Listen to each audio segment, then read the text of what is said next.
अस्सलाम वालेकुम, मैं हूं इरफान समोर। दोस्तों, 27वीं आईनी तरमीम का खेल खत्म होते ही अगले ही रोज एक नया तमाशा शुरू कर दिया गया है और वो है वजीर आजम के खिलाफ अदम एतमाद। जी हां, वजीर आजम के खिलाफ तहरीक अदम एतमाद असम्बली में जमा करा दी गई है और अब वजीर आजम के पास घर जाने के अलावा कोई ऑप्शन मौजूद नहीं है। इसके अलावा भी एक दो खेल हैं, लेकिन ये सबसे बड़ा खेल अब शुरू हुआ है।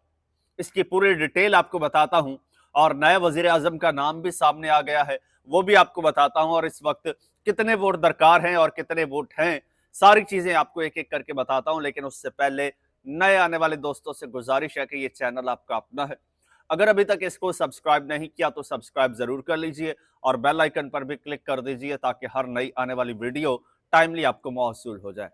दोस्तों, आईनी जो ये 27वीं आईनी तरमीम हुई, कहते हैं जी ये पर्सन स्पेसिफिक नहीं है। मैं कहता हूं हर दौर में जो भी तरमीम हुई है वो पर्सन नहीं तो पर्सन स्पेसिफिक तरमीम हुई है। किसी न किसी का रास्ता रोका गया है या किसी न किसी को चोर दरवाजा बना के दिया गया है या किसी न किसी को इस्तिस्ना या नवाजा गया है। लेकिन ये जो तरमीम थी ये तो खालिस्तन पर्सन स्पेसिफिक तरमीम थी। उसमें फील्ड मार्शल के लिए जो शिकें शामिल की गई 1% के लिए, सदर पाकिस्तान के लिए जो की गई 1% के लिए, चीफ जस्टिस सुप्रीम कोर्ट के लिए और चीफ जस्टिस ऑफ पाकिस्तान के लिए की गई 1%, अमीनुद्दीन खान 1%। तो अभी और पर्सन स्पेसिफिक तरमीम क्या होती है? या फिर आप खुला कह दें कि भाई ये इमरानोफोबिया के तहत की गई है, ये इमरान फोबिया था, उसके तहत ये तरमीम की गई है। कोई तो नाम देना है ना। वो बैरिस्टर गौहर ने तो इसको बाकू तरमीम का नाम दे दिया। खैर, तरमीम हो गई, आइन का हिस्सा बन गई रातों रात। अब उस पर मजीद जाहिर सी बात है कुछ अगराज़ व मकासद थे। इतनी बड़ी जो तरमीम की है, इतने बड़े स्टेप्स लिए हैं, उसके बाद भी तो कुछ होना था ना। उसके बाद दोस्तों, एक तो फौरन अमीनुद्दीन को जो है वो फेडरल कॉन्स्टिट्यूशनल कोर्ट का चीफ जस्टिस बना दिया गया है जी। और उसके अलावा दूसरे जजेस के भी तबादले तकर्रुर तबादले वगैरह शुरू हो चुके हैं और साथ ही साथ जो फेडरल ब्यूरोक्रेसी है उसमें भी तकर्रुर और तबादले किए जा रहे हैं। तो ऐसे कुछ बोल्ड स्टेप्स मजीद भी लेना है इस हुकूमत को, जिस वजह से ये इतना एक कवर या एक शेल्टर लिया गया है।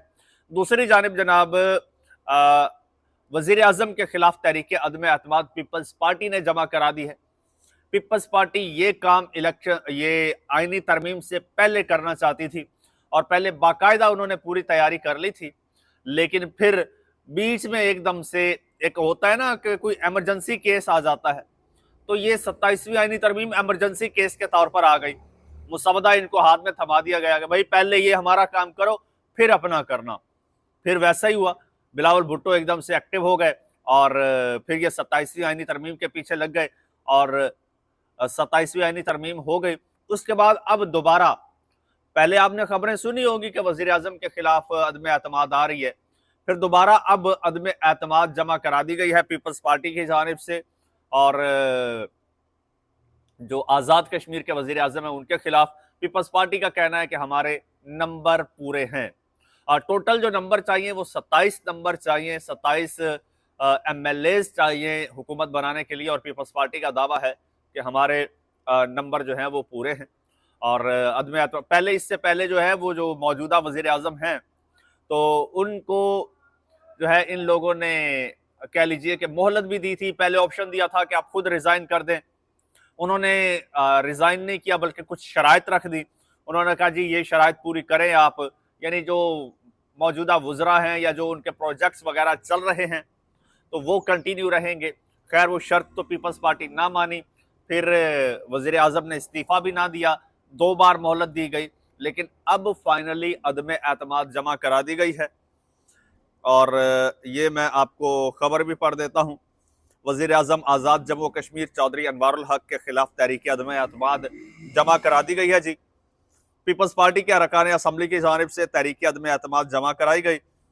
तहरीक अदम एतमाद पर 17 अरकान के दस्तखत मौजूद हैं, जबकि नए वज़ीर आज़म के लिए नाम भी सामने आ गया है, वो आगे चल के बताऊंगा।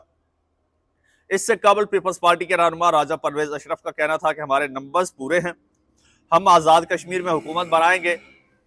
और जब उनसे पूछा गया कि नून लीग के हवाले से क्या नून लीग इसमें शामिल होगी, तो उन्होंने कहा जी हमारे अपने नंबर पूरे हैं तो हमें नून लीग या किसी की क्या जरूरत है। दूसरी जानिब जनाब पीपल्स पार्टी के ही रहनुमा है फैसल राठौर। फैसल राठौर को पीपल्स पार्टी ने नामजद कर दिया है नए वजीर आजम के लिए, और वो कहते हैं हमारे नंबर पूरे हैं, फैसल राठौर को तजर्बा है, वो बेहतरीन अंदाज में हुकूमत चलाएंगे, नून लीग की हमें ज़रूरत नहीं क्योंकि हमारे पास नंबर्स पूरे हैं। दोस्तों ऐसी बात नहीं है। अब ये जो तहरीक के अदम एतमाद जमा कराई गई है, इसके खिलाफ जो वोटिंग होगी, इस वोटिंग में नून लीग भी वोट करेगी चौधरी अनवारुल हक के खिलाफ। ये नून लीग का वजीर आजम है इस वक्त। जी हाँ, इस वक्त आज़ाद कश्मीर में नून लीग का वजीर आजम है और नून लीग के वजीर आजम के खिलाफ ही जो है वो अदम एतमाद लाई जा रही है और नून लीग अपने ही वजीर आजम के खिलाफ वोट कास्ट करेगी, वजीर आजम को हटाया जाएगा, उसके बाद पीपल्स पार्टी का ये वजीर आजम आएगा और इस वजीर आजम के ओपोजिशन में जो है वो मुस्लिम लीग नून को खड़ा किया जाएगा, पीपल्स पार्टी को पीटीआई को साइड लाइन किया जाएगा। आपको बताता चलूं कि ये जो 27 नंबर इन्होंने पूरे किए हैं पीपल्स पार्टी ने, इसमें 10 एमएलए पीटीआई के तोड़े गए हैं। जी हाँ, 10 एमएलए पीटीआई के तोड़ के पीपल्स पार्टी के साथ मिलाए गए हैं और पीपल्स पार्टी के साथ मिला के अब ये हुकूमत पीपल्स पार्टी को दी जा रही है और नून लीग जो है वो ओपोजिशन में बैठेगी, पीटीआई को वहां से बिल्कुल साइड पे कर दिया जाएगा। ऐसा क्यों किया जा रहा है, ये बड़ा अहम सवाल है कि जब कोई 7-8 माह बचे हैं आज़ाद कश्मीर के इलेक्शंस होने में, तो इलेक्शन से पहले अब 7-8 माह के लिए पीपल्स पार्टी हुकूमत क्यों बनाना चाहती है? 7-8 माह में कौन सा तीर मार लेगी? लेकिन दोस्तों एक बड़ा तीर मारेगी पीपल्स पार्टी। वो क्या है? वो तीर ये है कि आज़ाद जम्मू कश्मीर में इलेक्शन कमीशन इस वक्त नहीं है। इलेक्शन कमीशन की सीट खाली पड़ी है, इलेक्शन कमीशन का तकर्रुर करना है और तकर्रुर करना है हुकूमत और ओपोजिशन ने मिलकर। इससे पहले कल तक जो है वहां पर हुकूमत थी नून लीग की, कह लीजिए नून लीग की हिमायत याफ्ता, और ओपोजिशन पीटीआई के पास थी। तो ऐसे में अब देखिए आज